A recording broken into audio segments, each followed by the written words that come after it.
حضرت عبداللہ ابن عمر ایک اونٹنی پہ بیٹھے تھے. اونٹنی بڑی پیاری لگی, بڑی خوبصورت تھی, بڑی بہترین تھی, بڑی صاف ستھری تھی.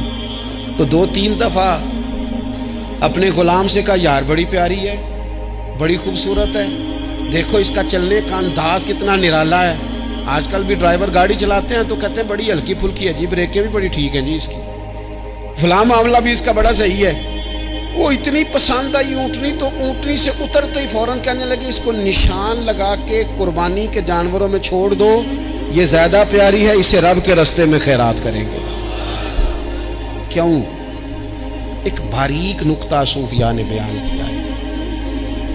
اللہ کے نیک بندے کہتے ہیں کسی جگہ بھی تمہارا دل اللہ رسول کے مقابلے میں الجھنا نہیں چاہیے. کوئی ایسی چیز جو رکاوٹ بن رہی ہو, رکاوٹ,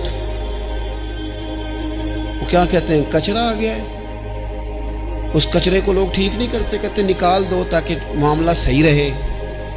ایک چھوٹا سا باریک سا ہلکا سا دھاگے کی طرح کا ایک ٹکڑا اگر کسی وقت گوشت کا آپ کے دانت میں الجھ جائے نا, وہ سارا ذائقہ تباہ کر دیتا ہے. لوگ مختلف چیزیں لے کے خلال کرتے ہیں دانتوں کا تاکہ وہ نکل جائے, کیونکہ ذرا سی بھی چیز اگر کسی جگہ رکاوٹ بن جائے نا, آپ بڑا بہترین کھانا کھا رہے تھے, زبردست غذا آپ کھا رہے تھے, ایک صرف اس میں نا ہلکا سا دانہ ایسا ہے جو سخت تھا, کچرا آ گیا, روڑا آ گیا, تو وہ سارے کھانے کا ذائقہ تباہ کر دیتا ہے. بعض لوگ ایسے ہوتے ہیں کہ ایک بال نکل آئے نا کبھی کھانے میں سے تو کھانا چھوڑ دیتے ہیں, کہتے ہیں یار یہ سارا ذائقہ خراب ہو گیا.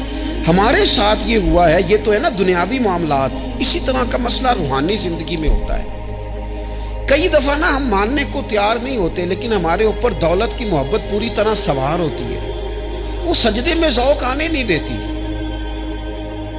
شہرت کی محبت پوری طرح سوار ہوتی ہے, وہ درود و سلام کا, ذکر کا, عبادت کا ذائقہ لگنے نہیں دیتی. وہ جو کہا تھا نا والذین آمنوا اشد حبا للہ, ایمان والے سب سے بڑھ کر اللہ سے پیار کرتے ہیں, سب سے بڑھ کر رسول اللہ صلی اللہ علیہ وسلم سے محبت کرتے ہیں. کیوں کہا گیا تھا؟ اس لیے کہ ان محبتوں کے مقابلے میں ذرا بھی کوئی اور محبت آتی ہے, روحانی ذائقہ خراب کر دیتی ہے. ہمارا دل نہیں لگتا, ہم بور ہوتے ہیں, ہم پریشان ہوتے ہیں. مسئلہ یہ ہے کہ جس دل میں صرف رب رسول کو ہونا چاہیے تھا, وہاں شہرت آ گئی ہے, شہرت کی محبت آ گئی ہے, دکھاوا آ گیا ہے, مال آ گیا ہے, کئی قسم کے ہم نے بت معاذ اللہ اکٹھے کر لیے, اور پھر وہ ساری کیف مستی آئے. یہ کیسے ہو سکتا ہے؟ حضرت عبداللہ ابن عمر رضی اللہ تعالیٰ عنہ کے پاس ایک گدھا تھا.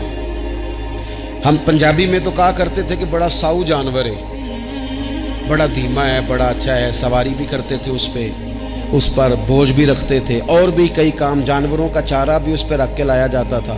بہت سارے لوگ اس کی تعریف کرتے تھے کہ ظاہر ہے اس وقت یہ جانور ہر گھر کی ضرورت ہوتے تھے. لوگوں نے بڑی تعریف کی کہ جناب یہ گدھا بڑا اچھا ہے, بڑا عمدہ ہے. اب بعض چیزیں ایسی ہوتی ہیں جن سے دل لگ جاتا ہے. کچھ نوجوانوں نے گھروں میں بلی رکھی ہوتی ہے, گھوڑا رکھا ہوتا ہے, جانور رکھے ہوتے ہیں, ان کی پوری توجہ انہماک. ہم دیکھتے تھے دیہاتوں میں کہ بزرگ اگر کہیں چلے جاتے تھے سفر پہ, تو وہاں سے بھی پیغام بھیجتے تھے کہ گائے کو چارہ ڈالا کہ نہیں, بھینس کو نکالا کہ نہیں, تم نے باڑے سے دور چھاؤں کا خیال کیا کہ نہیں. وہ چیز ذہن میں آ جاتی تھی. حضرت عبداللہ ابن عمر رضی اللہ تعالیٰ عنہ, وہ گدھا کیونکہ بڑا پیارا تھا, بڑا اچھا جانور تھا, اور بڑے کام کرتا تھا, بہت سارے معاملات گھر کے اور کھیتی باڑی کے اس کے ذمے تھے. تو گھر والے بھی کہتے کہ اس جانور کی وجہ سے بڑی خیر ہے, بڑے کام ہو جاتے ہیں. آپ کا بھی خیال تھا. حضرت عبداللہ ابن عمر ایک دن گھوڑے سے نیچے اترے, یا اس گدھے سے نیچے اترے, تو خادم کو بلا کے کہنے لگے اسے لے جاؤ اور بیچ کے پیسے اللہ کے رستے میں خیرات کر دو. اب وہ خادم کا بھی اس سے دل لگ گیا تھا, جانور گھر میں ہوتا ہے, دلچسپی ہو جاتی ہے. کہنے لگا حضور وہ سارا محلہ تو اس کی تعریف کرتا ہے, سارے خاندان والے تو اس جانور سے دلچسپی رکھتے ہیں, اور آپ بیچ رہے ہیں. آپ فرمانے لگے جس طرح سب کا دل اس کی طرف ہے نا کہ اچھا جانور ہے, میرا بھی ہو گیا ہے, لیکن میں اپنے دل کو سوائے رب رسول کے کسی اور طرف ہوتا دیکھ نہیں سکتا. اعظم بلا سے اپنی وہ ہستی ہی کیوں نہ ہو, اعظم بلا سے اپنی وہ ہستی ہی کیوں نہ ہو. جو چیز اس کی راہ میں حائل ہو پھونک دو, جلا دو ایسی ساری چیزیں جو ان کے راستے میں آ رہی.